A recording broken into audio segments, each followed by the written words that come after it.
Hello, everyone. Welcome back to the Scoreboard Focus. Today, we'll be focusing on Bruno Fernandes, the Portuguese midfield maestro.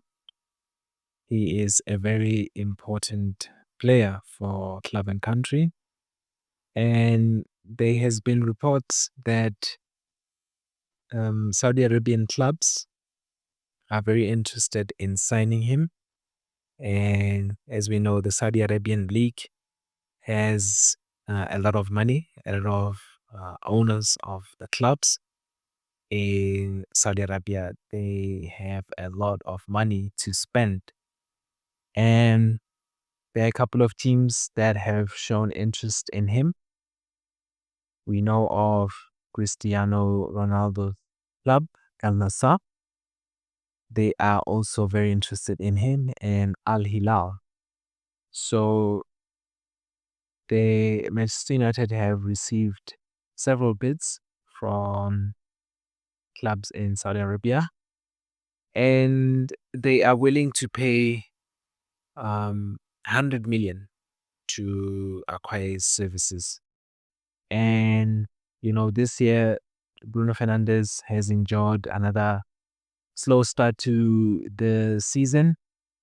Manchester United are not performing as well as they should be, and Ruben Amorim has been utilizing um, Bruno Fernandes in a much deeper role this season, and that has stagnated Bruno Fernandes's uh, style of play because he is a number 10. He's an attacking midfielder, and he thrives when he has the space to attack, the space to be able to find other United players in advancing roles, advancing positions. He knows how to pick out a pass, and he also knows how to score goals, from long range through free kicks and penalties. But this season, it has been quite disappointing for him. Um, Not only are the team Manchester United not playing well, but he's not had the best start to the season in terms of individual stats for him as a player.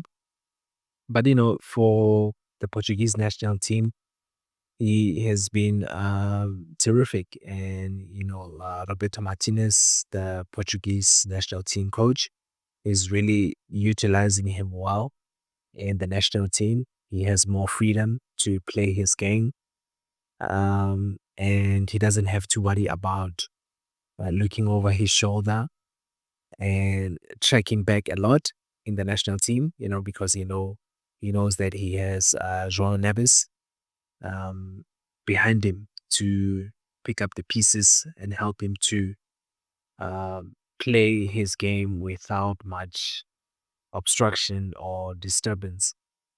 So for Man United, as I said, he has played a deeper role, and yeah, he has to take the responsibility of also tracking back. And it's not the best part of his game, but as a Premier League player, all players have to defend at some point, even strikers. But if you want to get the best out of Bruno Fernandes, you have to give him the chance to, or the freedom to play the way that he wants to, because he's a gifted footballer and he needs the space to use his creativity, and he needs support around him in terms of offensive play so that he can have the freedom to score and create goals. So Fernandez is valued at 100 million, and yeah, he's only 31, but he's still young enough. I think that he has a couple of more seasons in him to play professionally. I think he could play for maybe 5 or 6 more years or even more, because he's really injured. He looks after himself very well, and yeah, he has a longevity in him. So now Bruno Fernandes has stated that in terms of his future, He said that he's committed to Manchester United and that he will only leave if the Manchester United officials decide that he's no longer needed. So, according to reports, it is said that if Manchester United accept a bid from Saudi Arabia, from either Al Nassr or Al Hilal, these are the clubs that are really, really showing huge interest in Bruno Fernandes. If they were to accept the bid for 100 million, it is said that they would reinvest the money in signing Carlos Baleba, the Cameroonian international, the Brighton player. They would use that money to reinvest and sign Carlos Baleba because he's the top priority signing for Manchester United. And there's also been talks of Bisela Gume, who's playing for Sevilla. He's also a subject of interest for Manchester United. So Bruno Fernandes, he's committed to Manchester United. He wants to play for Ruben Amorim. He wants to play for Man United. And yeah, I mean, right now it's only a matter of time that we find out if Bruno Fernandes will stay or maybe extend his contract further. But I think that by the looks of things, Ruben Amorim has a project of building a team that is going to dominate English football, not only English football, but world football. Will that be a realistic outcome for him? We don't know because he has had a slow start and a lot of former players and fans are not convinced that he's the right man to take Manchester United back to the top. But I'm telling you, Bruno Fernandes is a very important player for Manchester United, and I think that Ruben Amorim needs him at this moment to help the team to win as much games as possible. And I think that he is, individually speaking, capability wise, he is the best player in the Manchester United's team. He's the most talented player, no doubt about that. But at the same time, Man United need to buy a strong defensive midfielder. Now, does that mean that we have to sell Fernandes in order to get Carlos Baleba? Maybe not. Manchester United have the money to buy a lot of top players.